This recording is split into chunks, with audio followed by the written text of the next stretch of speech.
Alain Vire et Walter Verkorn. Alain Vire, vous êtes professeur émérite de sociologie à l'Université de Franche-Comté. Roland Verkorn, vous êtes professeur des universités à l'Université de Strasbourg, vous dirigez l'Institut de sociologie.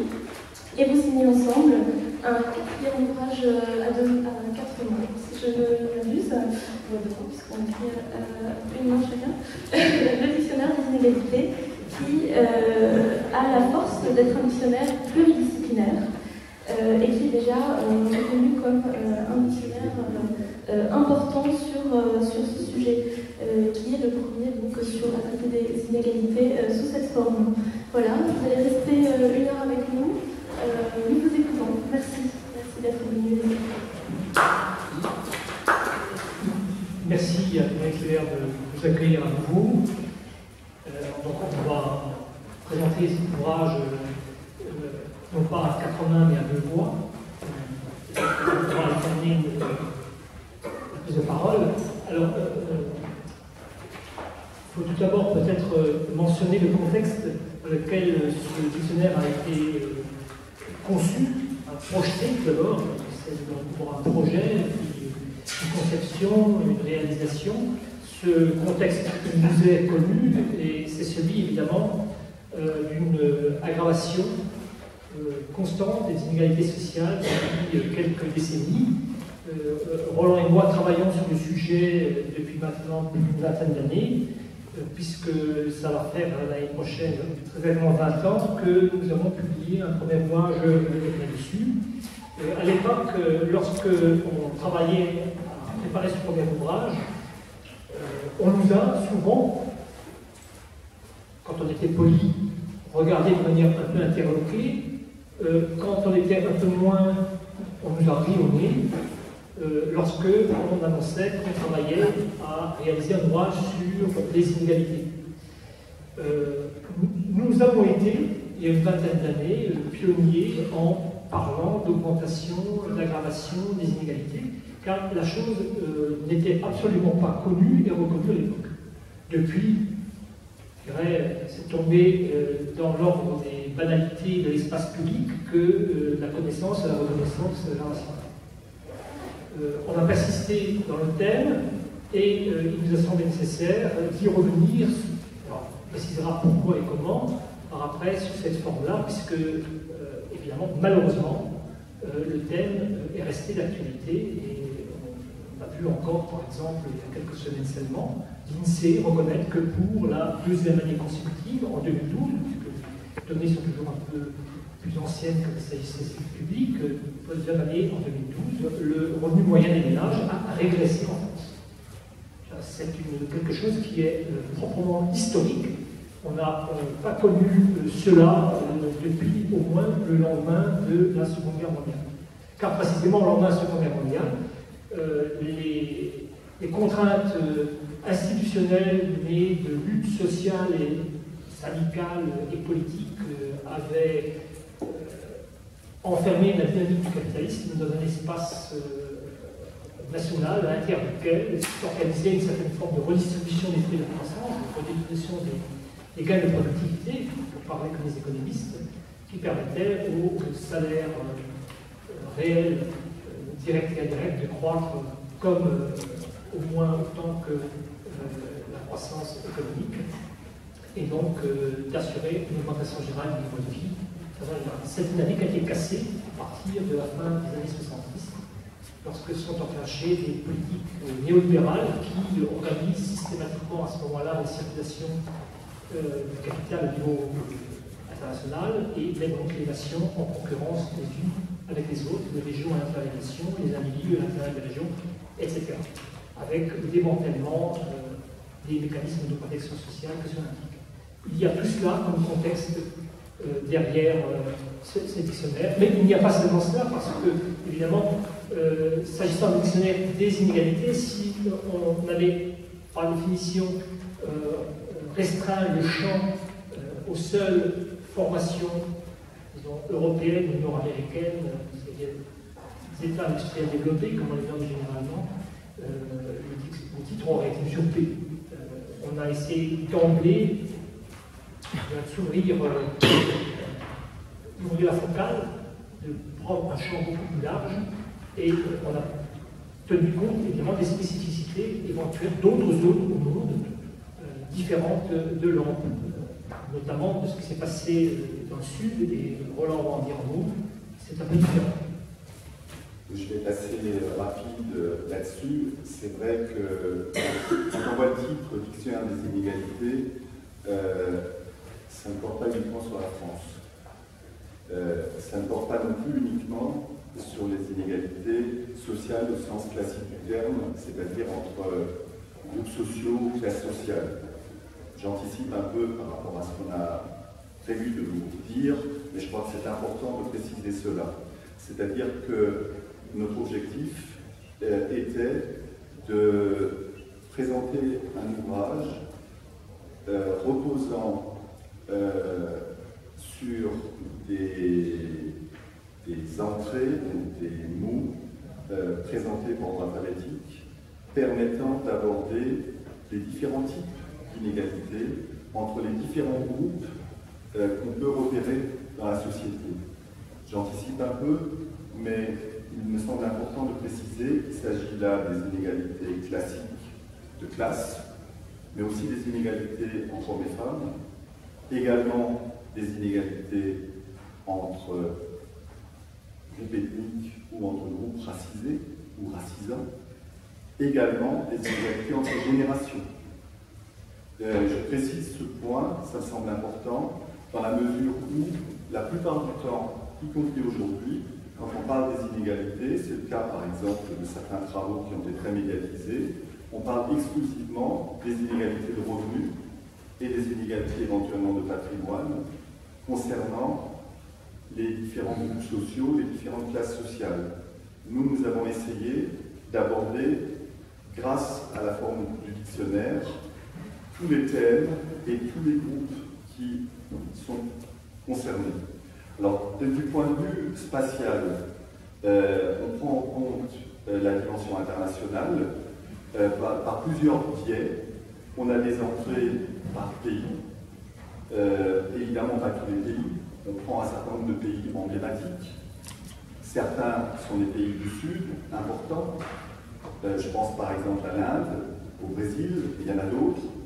D'autres sont des pays importants en raison des ressources en matières premières qui s'y trouvent. Il y a par exemple une entrée sur les pays du Golfe, mais il y a également en partie en raison des bouleversements que connaît le monde arabe depuis maintenant quelques années, une entrée qui porte sur le monde arabe et qui donne un certain nombre d'éléments concernant les inégalités qui traversent ces sociétés. De même qu'il y a une entrée, par exemple, sur l'Afrique du Sud qui permet d'aborder, à partir d'un exemple précis, les inégalités de classe qui s'articulent aux inégalités de race. Je ne développe pas davantage ici, mais l'objectif, il faut bien comprendre, l'objectif a été de profiter de la forme dictionnaire, vu qu'un dictionnaire, par définition, se présente par ordre alphabétique, de profiter de la forme dictionnaire pour essayer de proposer au lecteur de prendre en compte les différents types d'inégalités, les différents domaines, et également de réfléchir sur la manière dont les inégalités s'inscrivent dans l'espace. Par exemple, dans l'espace en France, ville-campagne, différents quartiers, etc. Je n'ai pas fait le tour sur tous les points. Je vais donner la parole à Alain pour qu'il prenne la relève.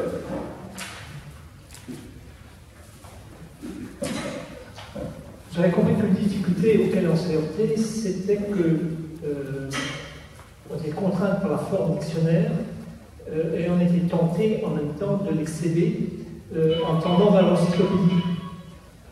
Évidemment, il était hors de question de produire une encyclopédie des inégalités.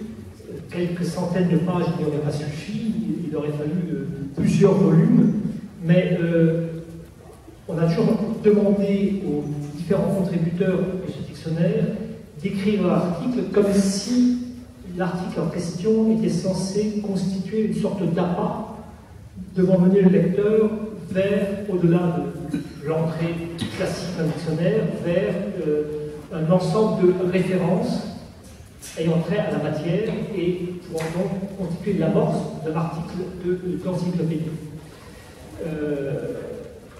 Les entrées sont en fait de différentes tailles. Il y a des entrées très courtes, qui mettent simplement au point une terminologie, des entrées un peu plus longues, qui commencent déjà à aborder la matière, et des entrées enfin plus substantielles qui permettent de résumer ce qu'un article d'encyclopédie aurait pu constituer. La matière a été traitée à chaque fois comme il se doit par les meilleurs spécialistes, du moins ceux d'entre eux qu'on est arrivé à intéresser à la chose. Ça n'a pas toujours été facile parce que, évidemment, il y a quelque chose d'assez frustrant pour un spécialiste que de travailler, comme nous l'a dit l'un d'eux, au format papier-cigarette. C'est-à-dire lorsqu'on passe des années, des dizaines d'années sur un champ de recherche et qu'on vous passe commande d'un article qui doit faire 3500 signes, vous voyez ce que ça représente, 3500 signes, ça c'est, disons, une page et demie d'un format normal. Certains articles peuvent aller jusqu'à 7500, exceptionnellement, petites dizaines font jusqu'à 15 000, mais dans tous les cas, c'est de façon frustrante. Donc, certains nous ont décliné l'offre, d'autres s'y sont contraints très volontiers, ayant bien conscience qu'il y avait un effort pédagogique à produire et qu'il s'agissait de s'adresser à un public beaucoup plus large que celui auquel on s'adressait habituellement. Là où on les a, pourrait-on dire, appâtés, c'est souvent en faisant remarquer qu'on avait une responsabilité particulière en tant qu'universitaire face au thème qui était abordé, dans la mesure où ce thème était tombé dans le même public, mais que les sciences sociales avaient été jusqu'à présent relativement, en partie au moins, muettes sur la question, et marquaient en tout cas une certaine forme de réserve jusqu'à une date récente pour aborder ces thèmes. Et qu'il s'agissait donc en quelque sorte de combler là un manque. Alors, Roland peut en dire un mot peut-être à ce sujet. Oui, ce que je voudrais rajouter, c'est que notre objectif était en fait de fournir des clés de lecture. Des clés permettant aux lecteurs de comprendre ce qui se passe avec l'accroissement des inégalités, mais aussi des différents types d'inégalités. Autrement dit, l'objectif était soit de privilégier des entrées conceptuelles, des concepts, et de les expliciter, soit de prendre des entrées très simples par des thèmes. Par exemple, il y a une entrée école, il y a une entrée école dans les pays du Sud, prendre des exemples très simples, mais dans le contenu, l'objectif n'était pas forcément d'inonder le lecteur avec des données empiriques chiffrées. Bien entendu qu'il y a quelques éléments, mais l'essentiel, c'était de donner des clés conceptuelles, des clés théoriques pour comprendre le thème. L'une des difficultés a été, effectivement, comme Alain l'a dit, de convaincre les collègues qu'il n'était pas possible, quand ils avaient 1000 signes, par exemple, de nous présenter un article de 25 000 signes. Parce que sinon, l'éditeur n'aurait pu jouer le jeu. Il faut bien voir que le format qui a été le résultat final, avec environ 450 pages, mais ces 450 pages avec 2 colonnes, c'est l'équivalent en fait d'un livre standard de l'ordre de 800 à 900 pages. Simplement, ça se présente de cette façon. Et l'éditeur nous a donné, bien entendu, un volume global qu'il fallait tenir. Et ensuite, notre travail a été, en dehors du fait qu'il s'agissait de, d'identifier les entrées pertinentes, a été souvent de faire des allers-retours avec les auteurs pour arriver à quelque chose qui répond aux exigences traditionnelles, c'est-à-dire aussi qu'on commence par définir les termes et qu'on aille à l'essentiel. Alors Roland avait l'occasion de dire qu'on avait ouvert la focale le plus largement possible, c'est-à-dire qu'on a défini au départ 6 champs pour lesquels on voulait répertorier tout le vocabulaire habituellement mobilisé quand on analyse des inégalités qui peuvent se présenter. Alors, il a dit, je le répète, pas inégalité entre catégories sociales, inégalité entre hommes et femmes, inégalité entre classes d'âge et génération, inégalité entre groupes ethniques ou racialisés ou racialisants, inégalité entre différents types d'espaces, par exemple une campagne ou centre-périphérie, inégalité aussi au niveau international. Mais on a bien conscience que ce faisant, on ne couvrait pas encore tout le champ lexical du discours portant sur les inégalités. Par exemple, il nous a paru nécessaire, et on y a consacré une bonne partie de notre effort, de réunir toute une série de contributions balayant tous les courants de pensée, les principaux courants de pensée qui ont eu à traiter, qui ont traité plus ou moins bien, plus ou moins de manière centrale, la thématique des inégalités. Donc on trouvera par exemple des entrées, une entrée libéraliste pour déterminer la manière dont le libéralisme envisage la question des inégalités, une entrée paternalisme pour de même manière voir comment le paternalisme traite des inégalités, une entrée socialisme, une entrée social-démocratie, une entrée communisme, une entrée anarchisme, et exactement dans le même but. De la même manière, on a voulu balayer les principaux auteurs contemporains ou anciens qui ont proposé des élaborations conceptuelles plus ou moins riches, plus ou moins développées, concernant la thématique des inégalités. Donc, vous trouverez une entrée Aristote, vous trouverez une entrée, par exemple, Rawls, vous trouverez une entrée Smith, vous trouverez une entrée Marx, exactement communisme avant Marx, ainsi qu'une entrée Marx, etc. Donc, tout le débat idéologique et théorico-idéologique, théorico-politico-idéologique sur les inégalités, le lexique relatif à ce débat se trouve également exploité et mis en œuvre dans ce dictionnaire. Alors, oui, alors on pourrait citer d'autres auteurs. Par exemple, il y a une entrée consacrée à Rousseau, il y en a une consacrée à Darwin, il y en a une consacrée à Spencer, et il y en a plein d'autres. Mais ce que je voulais aussi ajouter, c'est l'autre champ d'interrogation, c'est les questions méthodologiques. Comment on mesure les inégalités? Quels outils est-ce qu'on met en œuvre? Donc vous avez toute une série d'entrées, parfois un peu techniques, mais il faut aussi que le lecteur puisse avoir des réponses, par exemple sur le coefficient de Gini et d'autres. Donc il y a toute une série d'entrées de ce type aussi. Donc voilà un peu pour vous dire ce qu'on peut trouver. Alors, la difficulté, enfin, parmi les difficultés que l'on rencontrait souvent, c'est qu'on était face à des entrées qui étaient pluridimensionnelles. Par exemple, Roland a pris l'exemple de l'entrée école. Il est clair que si on veut traiter de l'entrée école de manière à peu près systématique, ça renverra à des inégalités entre catégories sociales, ça va renvoyer à des inégalités entre hommes et femmes, ça peut renvoyer à des inégalités entre classes d'âge et génération, etc., etc.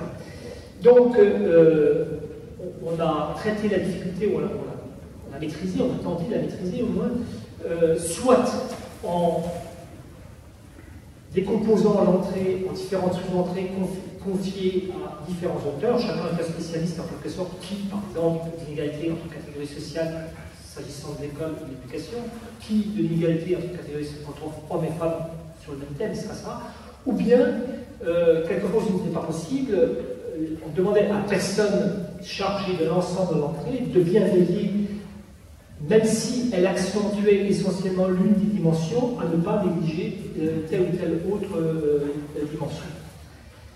Une autre difficulté qu'on rencontrait et qui nous était tout particulièrement chère, c'est qu'on a commis, entre autres ensemble aussi, un ouvrage qui porte un thème, qui porte le titre Le système des inégalités, car c'est une thèse forte que l'on tient à soutenir, à savoir que les inégalités forment système. On va dire qu'on ne peut pas, par exemple, séparer les inégalités face au logement des inégalités face à la santé.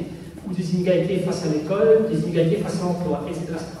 Il faut concevoir ces inégalités comme étant constamment en interaction, la plupart du temps en se renforçant et en produisant des effets cumulatifs. Or, la forme même du dictionnaire, quelque part, nuit au traitement ainsi de la matière, puisqu'on décompose en quelque sorte les entrées les unes par rapport aux autres. Et on a dû travailler la matière de manière à rendre compte de cette systématicité qu'il pourrait dire. Voilà comment s'y est pris. Oui, alors, l'une des solutions, vous en doutez peut-être vous-même, tient dans le système des corrélats. C'est-à-dire que vous rentrez par le thème qui vous intéresse. Par exemple, je prends la première entrée du dictionnaire, c'est abolition d'esclavage. Vous avez une entrée sur abolition d'esclavage et à la fin de l'entrée, il y a les corrélats. Et ça vous permet de poursuivre la lecture en regardant les différents corrélats qui figurent. Et ça vous permet d'aller soit dans la continuation des rapports entre races en particulier, soit éventuellement de bifurquer vers des rapports de classe. On peut prendre des exemples à le niveau sous les yeux. Oui. L'exemple d'abolition de l'esclavage est un mauvais exemple, évidemment, parce qu'il n'y a qu'un seul corrélat, c'est esclavage. Donc il faut aller voir esclavage, il y en aura d'autres. Mais on trouvera esclavage, évidemment, d'autres cas.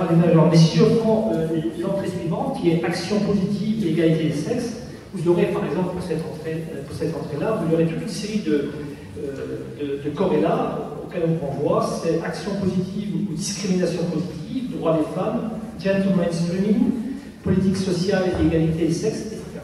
Donc, de cette manière-là, on suggère clairement au lecteur qu'il ne peut pas se contenter d'élucider un terme, que ce terme est en rapport avec l'autre terme, autrement dit quelque part, que ces termes, comme d'ailleurs dans toute langue, forment système et se soutiennent réciproquement. Oui, ce que je voulais encore ajouter, c'est que notre ambition avec le dictionnaire est d'amener, par exemple, un lecteur ou une lectrice qui s'intéresse principalement aux inégalités entre hommes et femmes, à approfondir aussi les autres formes d'inégalité entre d'autres groupes sociaux et inversement, quelqu'un qui s'intéresse principalement aux inégalités de classe de s'intéresser aussi à d'autres types d'inégalités. Donc il y a relativement peu d'ouvrages qui permettent d'aborder l'ensemble des thèmes. Et bien évidemment, pour les entrées les plus substantielles, on y trouvera aussi une bibliographie permettant d'aller au-delà pour ceux que ça intéresse.